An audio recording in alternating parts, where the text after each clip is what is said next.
Well, it's not only the U.S. and coalition forces watching what the president had to say tonight about our role in Libya. The Arab world is also closely paying attention to the situation unfolding there. Middle East experts say it's important to remember that most countries in the Middle East are dictatorships, so they're looking for the criteria or the threshold of when the U.S. will get involved. We spoke with a DU professor, an expert on the Middle East, who says the U.S. is sending a strong signal that our national security is also inclusive of moral issues. This is a very strong signal that there is a specific threshold by which the United States has a moral obligation to act, and that is a very important signal to those dictatorships. Gabbay says one of the biggest risks for the U.S. and coalition forces is that the identity of the rebels isn't clear.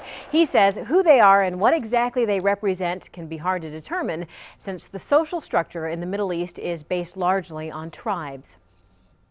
To some extent, we have interfered in a civil unrest, which is a tribal conflict, and that we are not clear to what extent and how it's going to play out. And the most important part is it going to play out in our interests? Gabbay points out that the most extreme interpretations of Islam, groups like Al-Qaeda and the Muslim Brotherhood, tend to be the most organized and therefore in the best position to take over power.